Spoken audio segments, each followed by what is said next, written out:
It's a whole new approach in reaching the youth of today. These Dallas youth are being taught mini-bike riding by the Dallas Police Department Motorcycle Division in cooperation with the American Distributorship of the Honda Motorcycle Sales and the Moorland Branch of the Dallas YMCA. Most of these youngsters, all of them, the 12 you've seen, have never touched a mini-bike before 3 months ago.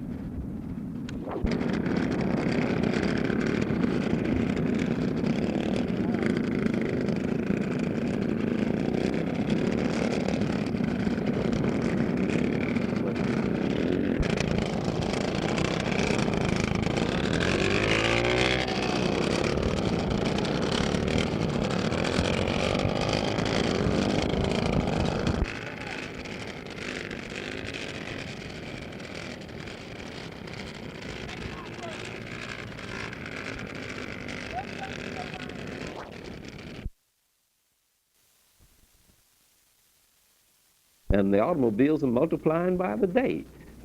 Everybody is affected by the pollution that comes from automobile exhaust. And this is the most deadly type of pollution because it's this heavy lead. This is that comes about with premium gasoline.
Right, exactly. La Raza Unida, like I said before, it's a spiritual concept, meaning unity.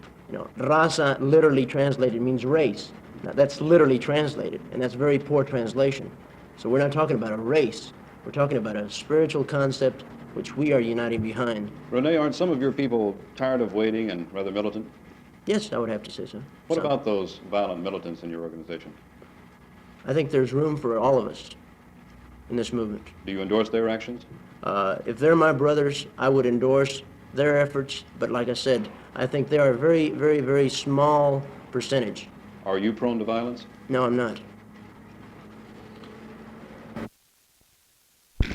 George, I guess most people remember the YMCA as being a place to go on Saturday and swim and a place where you learned how to make lanyards and braid billfolds.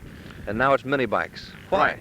We still have the many other programs, or the traditional programs, but this is one of the newer programs that is being initiated in the YMCA through the National Honda Association. It is a pilot program now, and within the next 3 years, Honda will donate 10,000 mini bikes all over the United States to all of the YMCAs.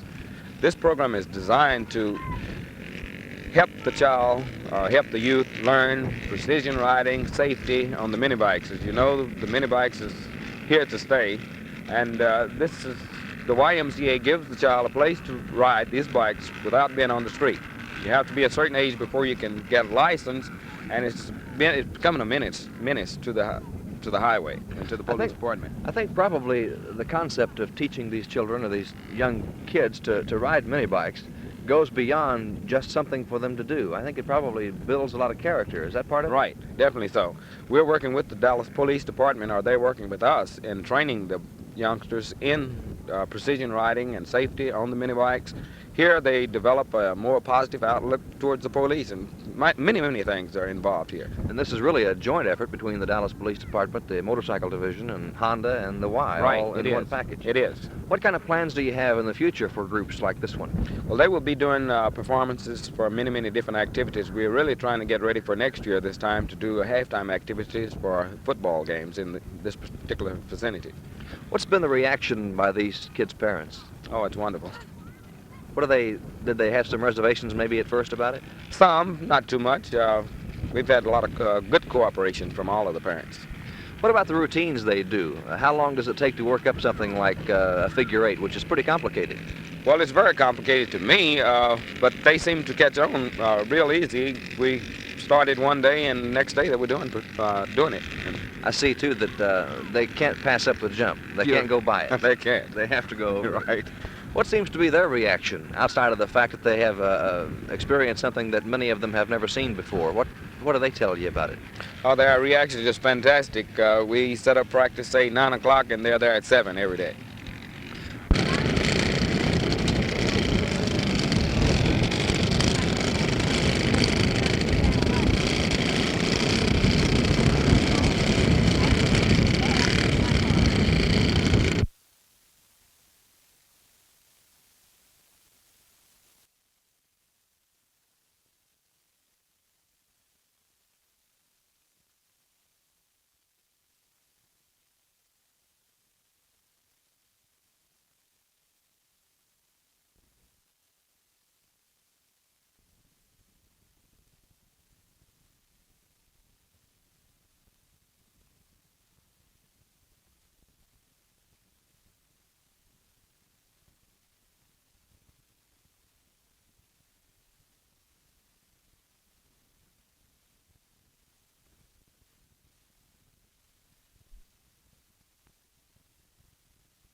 The wedding did go off well, but it almost didn't. You see, the telephone connection between Thailand and Everman was so bad that Justice of the Peace Sheffield almost didn't hear Avery's replies to the questions.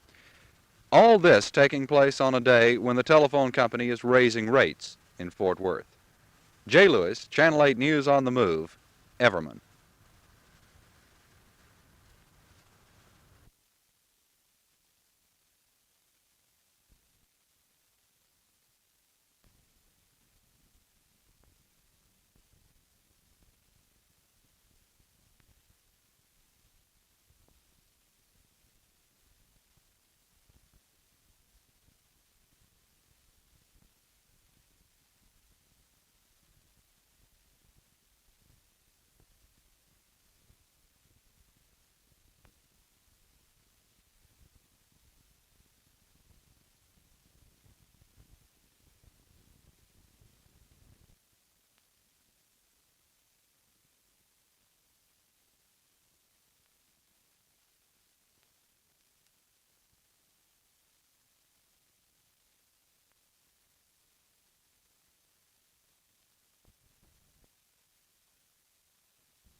The Fort Worth City Council has delayed for 1 week awarding the ambulance service contract for the next 2 years.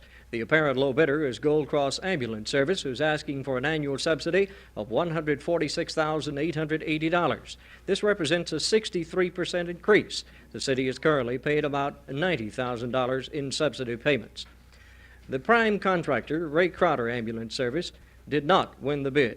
Gold Cross says that it must have the increased subsidy in order to update the ambulance service, that is, put new medical trainees, technicians on board each one of the ambulances, as well as better and more equipment for the ambulances.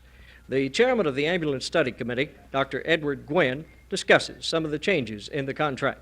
Well, the primary changes involve amendments to the ordinance that was adopted November 16 of this year.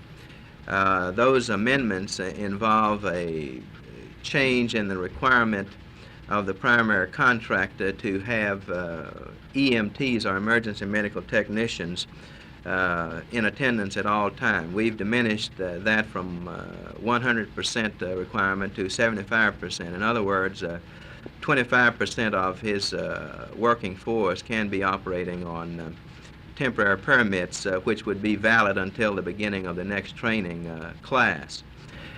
Regardless of who ultimately pays for the increased subsidy, the city must have an ambulance service. Next week, that contract is expected to be awarded. Art Sinclair, Channel 8 News on the Move, Fort Worth.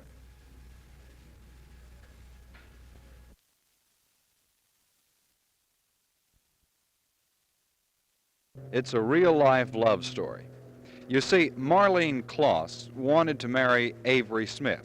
They're both in the Air Force, both permanently stationed at Carswell Air Force Base.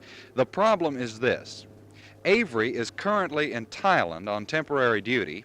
Marlene is here.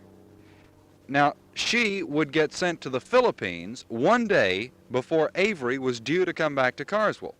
They wanted to get married, and they didn't want to wait 6 months or a year to do it. So what they did was set up a transatlantic telephone call. Justice of the Peace Preston Sheffield performed the ceremony. Rodney, in place of Avery Lee Smith, will you have this woman to be your wedded wife? I will. Marlene Ann Kloss, will you have this man to be your wedded husband? I do.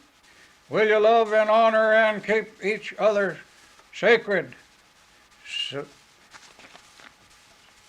forever, as long as you both live? I will. By the authority invested in me by the state of Texas, I am pleased to pronounce you husband and wife, whom so God so joins.